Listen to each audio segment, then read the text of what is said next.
Phrase, पहला topic है phrase. Phrase होता है, ये एक ग्रुप ऑफ वर्ड्स होता है and a part of sentence which have some meaning but not complete in itself. Definition है, a phrase is a group of words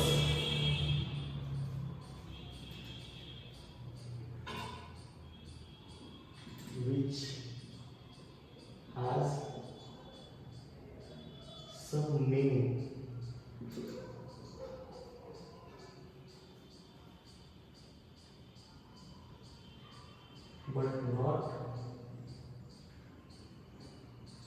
complete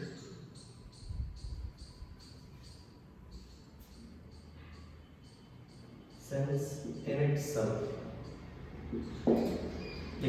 A phrase is a group of words which has some meaning but not complete sense in itself. phrase जो होता है एक group of words होता है, इसको parts of sentence भी कर सकते हैं, जिसमें कुछ ना कुछ meaning है, इसका कुछ ना कुछ meaning हो, लेकिन वो अपने आप में एक complete sentence नहीं है। जैसे I had my lunch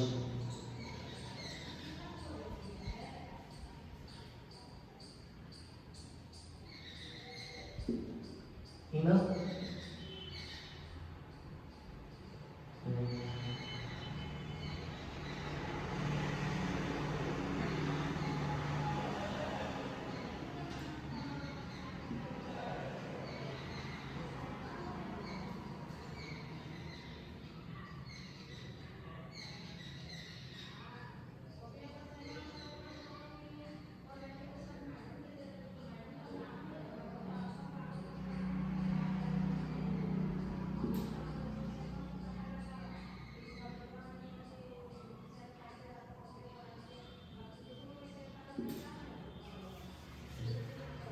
I had my lunch in a restaurant. यहाँ पे मैंने अपना लंच किया, I had my lunch कहाँ किया? In a restaurant.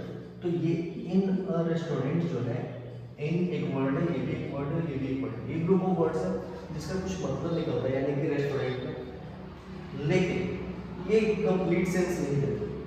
जैसे रेस्टोरेंट में कहने का मतलब है सिर्फ रेस्टोरेंट में अगर बोला जाए तो रेस्टोरेंट में क्या हुआ, क्या किया गया, इसके बारे में कुछ क्लियर पता नहीं चलता है, तो अपने आप में ये कंप्लीट सेंस नहीं देता है। ये जो पूरा सेंटेंस है, ये जो फ्रेज रहा है, उसको मीनिंग को क्लियर करने के लिए सेंटेंस पे डिपेंडेंट होना पड़ेगा। तो फ्रेजेस जो होते हैं ऐसे ग्रुप ऑफ वर्ड्स होते हैं जिसका कुछ ना कुछ मतलब होता तो है, लेकिन वो कंप्लीट नहीं होता, अपने आप में वो कंप्लीट सेंस नहीं देते। एक और एग्जांपल ले लेते हैं,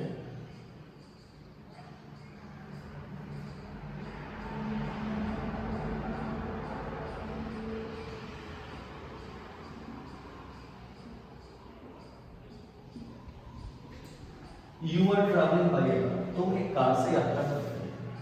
By a car, कार के द्वारा या कार से यात्रा कर रहे हो, ट्रैवलिंग यात्रा कर रहे हो। तो तुम एक कार से यात्रा कर रहे थे बाय a car। यहाँ पे बाय a car जो है इसका मतलब होता है कार से, कार के द्वारा। इसका मतलब तो निकलता है, लेकिन ये कंप्लीट सेंस नहीं देता कि कार के द्वारा क्या हो रहा है, क्या हो रहा है, ये पता नहीं चलता, क्या हो रहा है, क्यों हो रहा है, कैसे हो रहा है, ये कुछ पता नहीं चलता, कार के द्वारा क्या है। तो ये जो होगा सेंटेंस का एक छोटा सा पार्ट होगा, फ्रेज जो होता है सेंटेंस का एक छोटा सा पार्ट होता है, जिसमें ग्रुप ऑफ वर्ड्स होते हैं और उसका कुछ मीनिंग मिलेगा, लेकिन वो अपने आप में कंप्लीट सेंस नहीं दे पाएगा। ठीक है, कोई जरूरी नहीं है कि ये सेंटेंस के केवल लास्ट में मिले, सेंटेंस के बीच में भी ये पाया जा सकता है। जैसे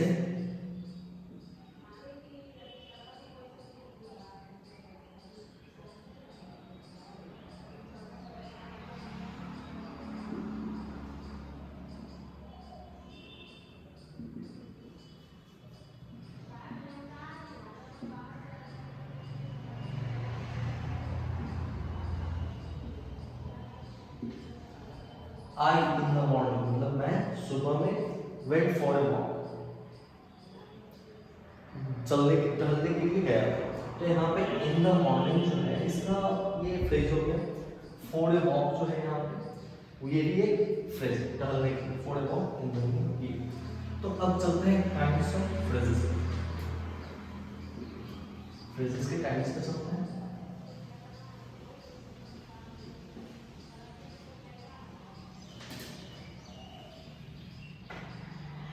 फ्रेज बेसिकली तीन तरीके के हैं, नाउन फ्रेज, वर्ब फ्रेज और adjective phrase. Noun phrase, adverb phrase और एडजेक्टिव फ्रेज। सबसे पहले नाउन फ्रेज।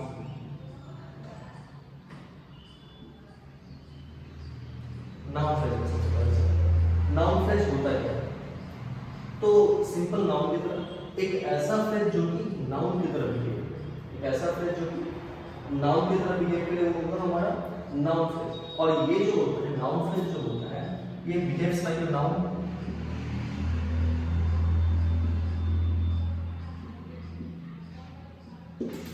नाउन की तरह बिहेव करेगा और ये क्वेश्चन आंसरिंग में काम आता है, जो कि व्हाट से पूछे गए जो क्वेश्चंस होते हैं, व्हाट क्वेश्चन वर्ड से पूछे गए जो क्वेश्चंस होते हैं उनको आंसर देने के लिए जिस फ्रेज का हम लोग यूज करते हैं वो नाउन फ्रेज है।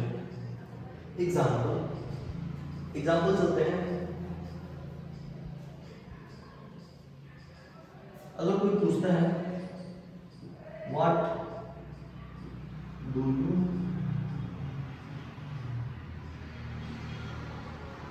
वांट, तुम क्या चाहते हो, व्हाट से पूछा गया question, what do you want, तुम क्या चाहते हो, तो ये फ्रेज लेंगे। आगे से इसका जब हम आंसर देंगे I want to eat a pizza. Suppose करिए यहाँ पे कुछ भी कर सकता है, want to move, I want to play, जो भी हो।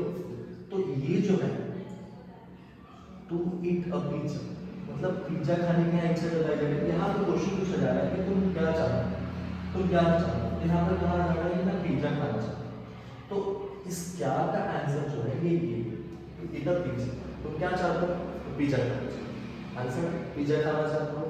तो व्हाट से पूछे गए क्वेश्चंस का आंसर जो होता है वो नाउन फ्रेज है। व्हाट से पूछे गए क्वेश्चंस का जो आंसर होगा वो नाउन फ्रेज है। नेक्स्ट इसके बाद सेकंड नंबर में आता है हमारा एडजेक्टिव फ्रेज।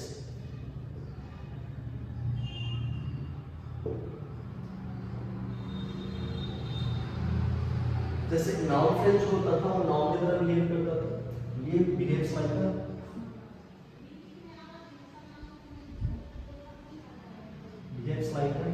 एडजेक्टिव। ये एक एडजेक्टिव की तरह बिहेव, नाउन फ्रेज नाउन की तरह बिहेव करता था, एडजेक्टिव फ्रेज जो होगा हमारा एडजेक्टिव की तरह बिहेव करेगा। जैसे एग्जांपल ले लेते हैं,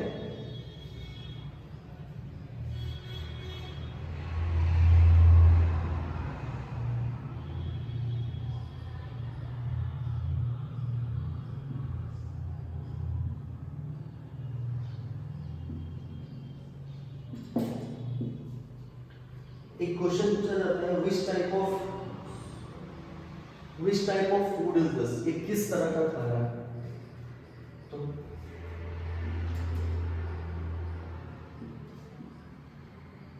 this food is very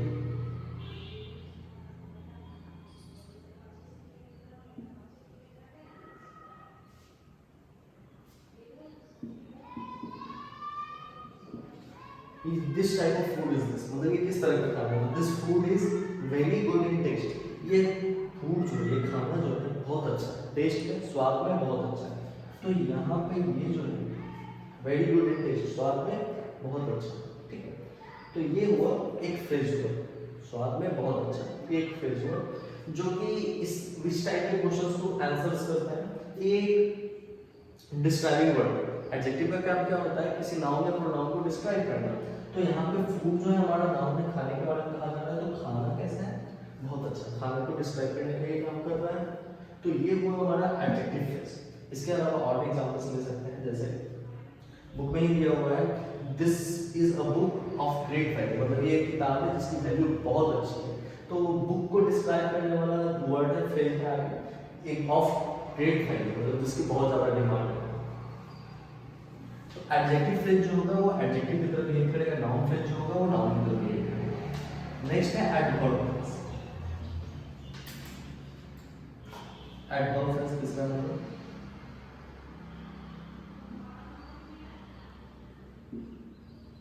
adverb phrase.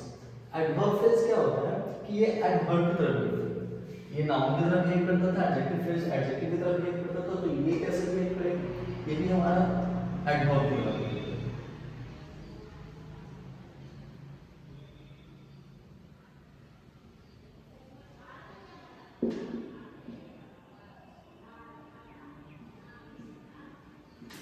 Behaves like adverb, ये एडवर्ब की तरह बिहेव करेगा। एग्जांपल ले लेते हैं,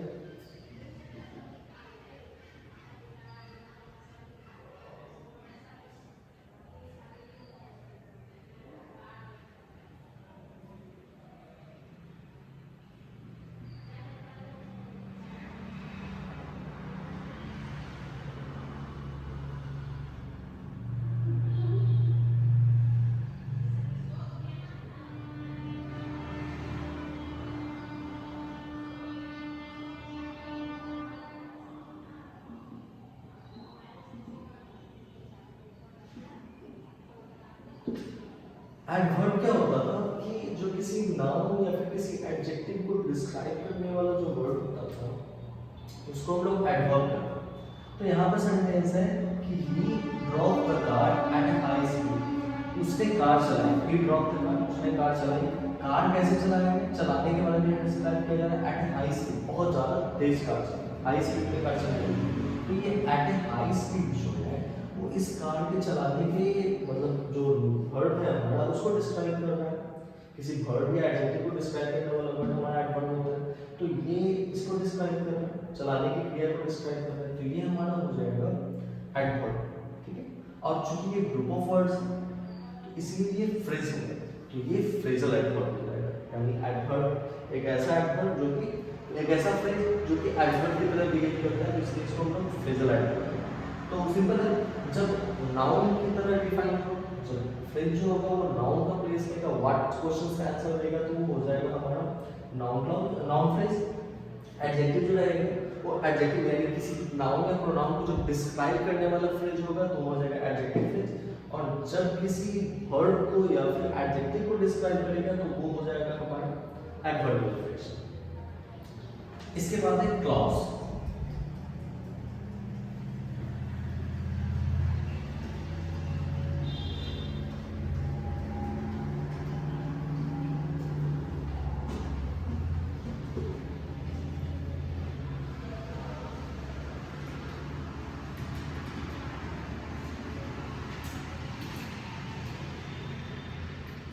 इसके बाद आ जाते हैं क्लाउज। क्लाउज बेसिकली इसका डेफिनेशन जो है वो होगा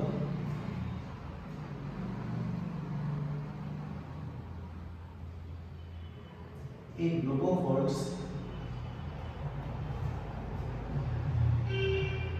that has a subject and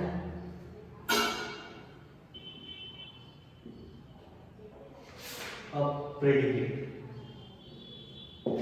एक ग्रुप ऑफ वर्ड जिसमें एक सब्जेक्ट होगा और क्या होगा, एक प्रेडिकेट होगा। ठीक है, एक सब्जेक्ट होगा और एक प्रेडिकेट होगा। आगे it may be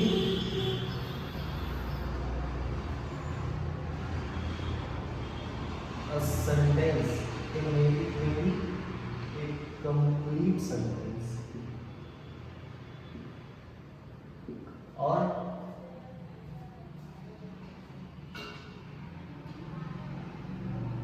part of a sentence। A group of words that has a subject and a predicate। एक सब्जेक्ट है, एक प्रेडिकेट। ये या तो एक कंप्लीट सेंटेंस हो सकता है या फिर पार्ट ऑफ द सेंटेंस हो सकता है। कंप्लीट सेंटेंस भी हो सकता है और पार्ट ऑफ द सेंटेंस भी हो सकता है, डिपेंड करता है किस टाइप का क्लॉज है। एग्जांपल ले लेते हैं, आई हैव अ कार। यहां देखिए एक सब्जेक्ट एक प्रेडिकेट, एक कंप्लीट सेंटेंस है।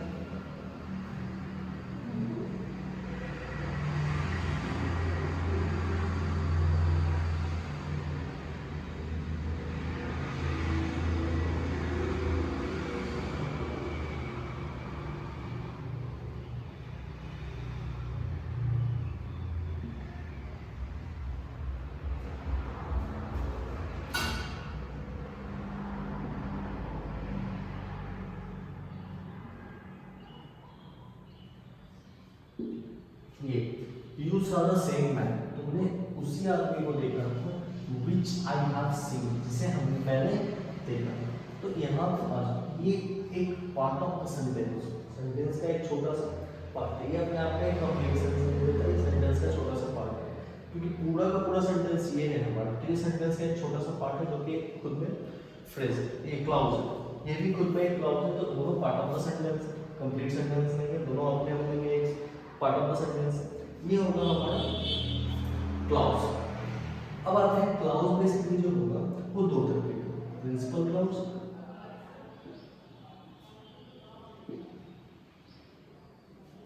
प्रिंसिपल क्लाउज क्या होता है कि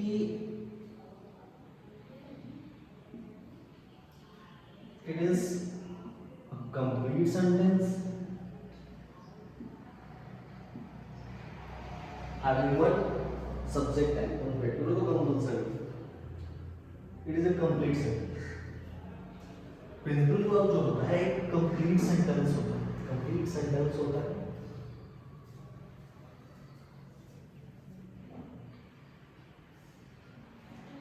It is not dependent on other sentences.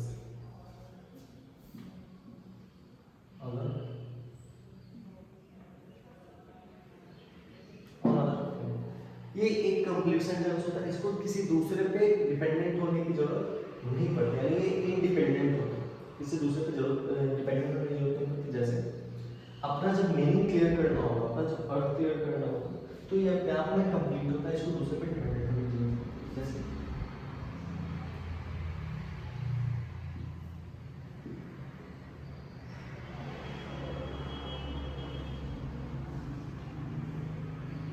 We got a long holiday, हमने एक बहुत लंबी छुट्टी पाई, जैसा कि आजकल चल रहा है। We got a long holiday, हमने एक बहुत ही लंबी छुट्टी पाई, अपने आप में एक कंप्लीट सेंटेंस है, इसको दूसरे सेंटेंस की हेल्प लेने की जरूरत नहीं है। ये होगा हमारा प्रिंसिपल क्लॉज। अब आते हैं सबऑर्डिनेट क्लॉज। सबऑर्डिनेट क्लॉज जानने के बाद दोनों में डिफरेंस पता चल जाएगा, प्रिंसिपल क्लॉज क्या होता है और सबऑर्डिनेट क्लॉज क्या होता है। Subordinate clause, it is a dependent clause which has to be dependent on the principal clause to clarify its meaning। मतलब ये डिपेंडेंट क्लाउज होता है जिसको अपना मीनिंग क्लियर करने के लिए प्रिंसिपल क्लाउज पे डिपेंडेंट होना पड़ता है।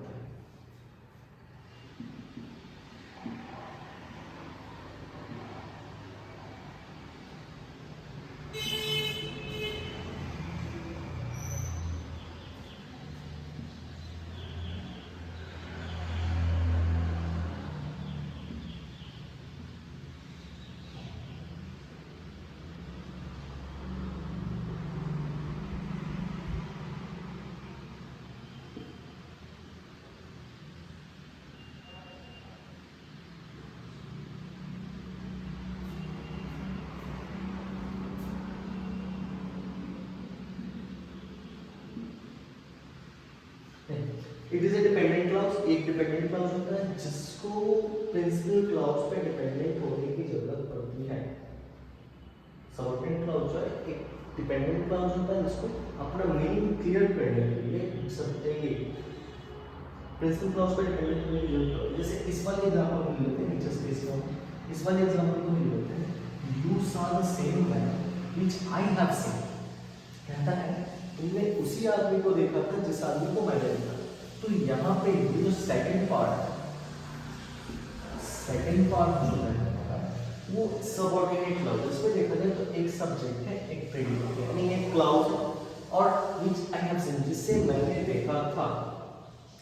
ये अपने आप में कंप्लीट नहीं है, जिसे मैंने देखा था, क्या देखा पता नहीं चल रहा, क्लियर नहीं हो रहा सिर्फ इस सेंटेंस से, यानी इसको अपना मतलब क्लियर करने के लिए, अपना मीनिंग को क्लैरिफाई करने के लिए इस सेंटेंस की जरूरत है। यानी कि यह वही तुमने उसी आदमी को देखा जिसे मैंने कल देखा, जिसे मैंने देखा था, मैंने जिसे देखा था उसी को तुमने देखा। तो इस सेंटेंस को इस पे डिपेंडेंट होना था, ये हमारा होगा प्रिंसिपल क्लाउज, ये होगा हमारा सबऑर्डिनेट क्लाउज। ठीक है, क्योंकि इसको इसकी हेल्प लेने पर भी। तो एग्जांपल के लिए इसी सेंटेंस का यूज कर सकते हैं जिसमें कि हमारा सबऑर्डिनेट क्लॉज हुआ।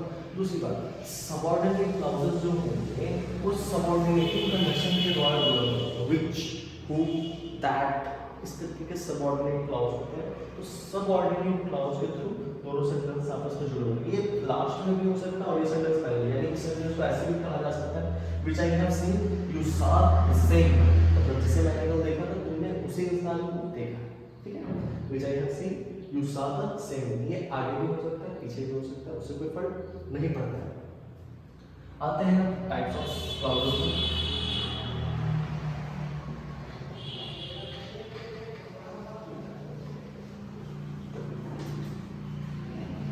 तो ये स्टार्टिंग में सिंपल सेंटेंस, कंपाउंड सेंटेंस और कॉम्प्लेक्स सेंटेंस के बारे में बताते हैं, यहाँ पे क्लॉज के बारे में बताते हैं।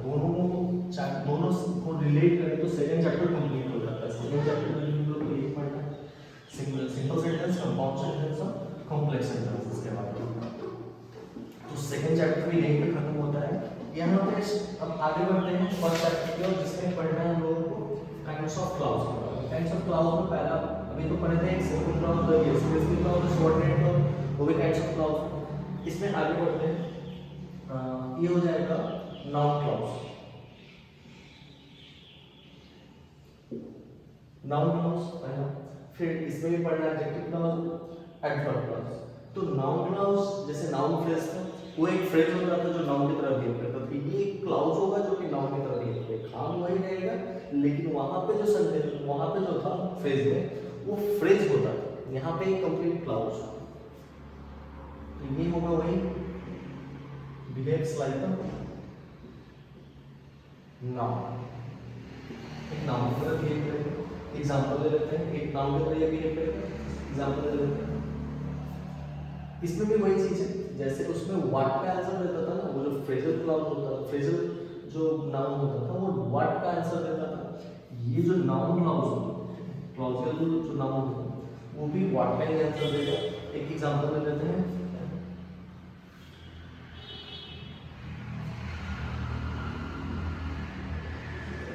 I know that Harish is a good player. मुझे पता है, I know that। जैसे अगर कोई पूछता है कि हरी क्या है या हरी कैसा है, तो what kind of player is Harish? Harish किस तरह का खिलाड़ी है। What से आंसर पूछेगा, what kind of player is Harish? तो I know Harish is a good player, मैं जानता हूँ कि हरीश कैसा प्लेयर है, एक अच्छा प्लेयर है। तो Harish is a good player, Harish is a good player.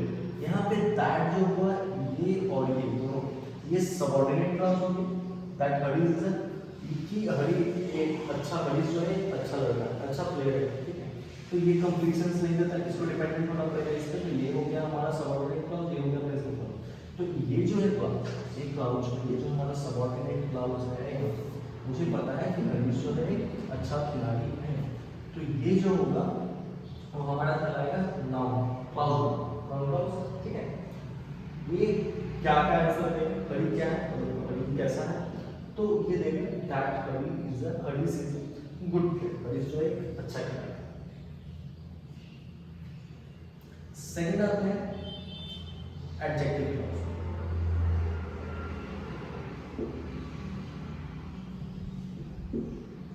Adjective clause, तो एडजेक्टिव क्लॉज जैसे नाउन क्लॉज होता था, नाउन की तरह बिहेव करता था, एडजेक्टिव क्लॉज भी होगा जो एडजेक्टिव की तरह बिहेव करता है। तो स्टार्ट करते हैं adjective clause.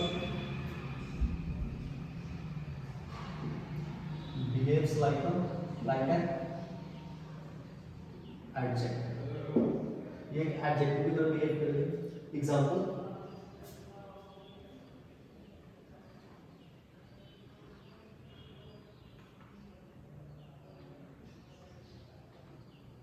I have read the book. I have read the book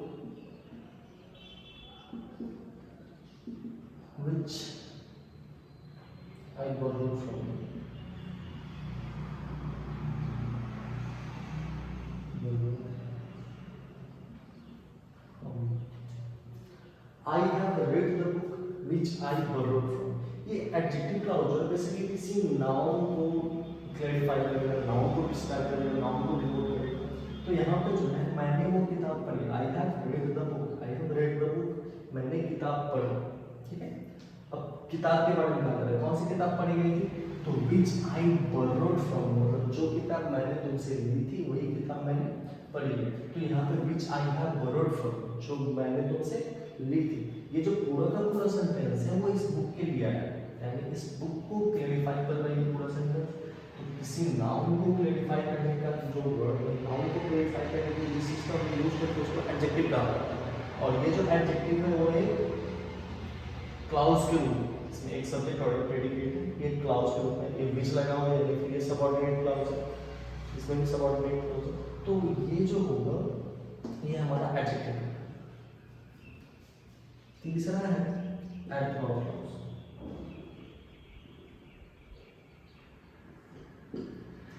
adverb clause, adverb clause इसी तरीके से नाउन की तरफ एक करता था, एडजेक्टिव की तरफ ये एडवर्ब।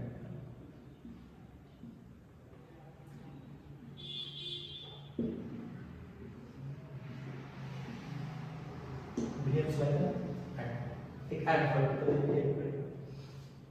एग्जांपल लेते हैं,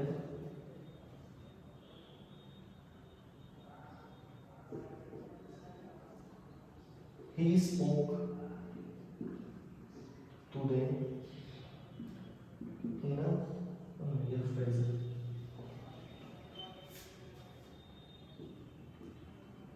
I will call you. I will call you when I am free.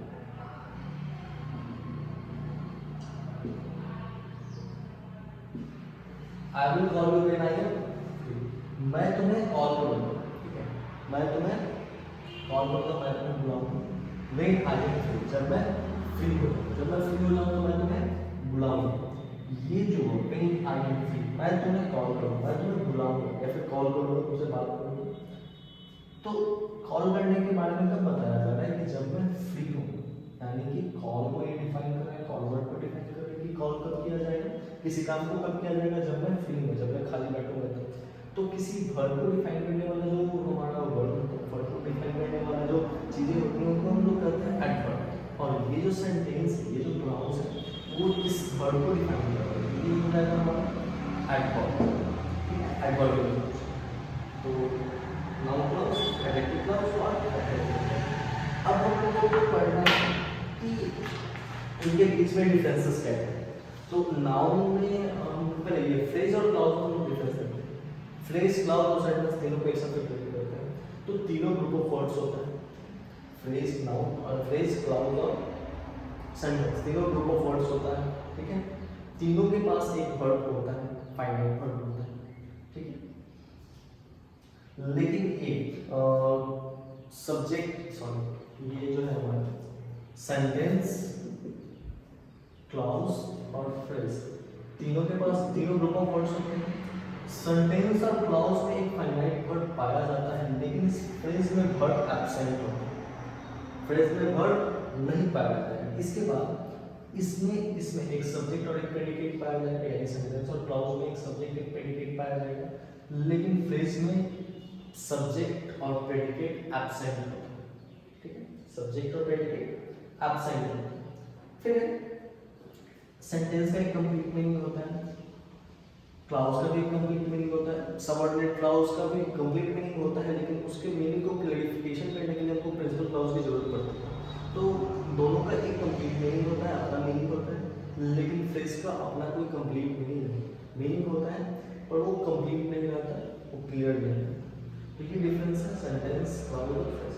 अभी ये हमारा नाउन और फ्रेज में डिफरेंस, तो नाउन और फ्रेज में डिफरेंसेस क्या है, ये नाउन क्लाउज और फ्रेज क्लाउज में डिफरेंस क्या है, वही चीज है।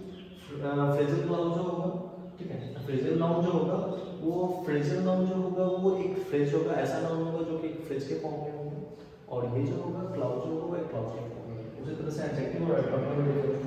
आगे बढ़ते हैं असर्टिव सेंटेंसेस।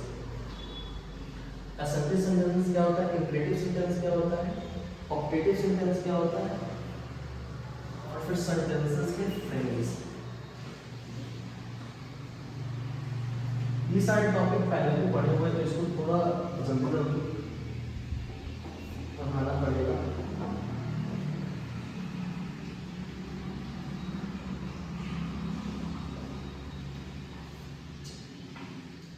assertive sentence,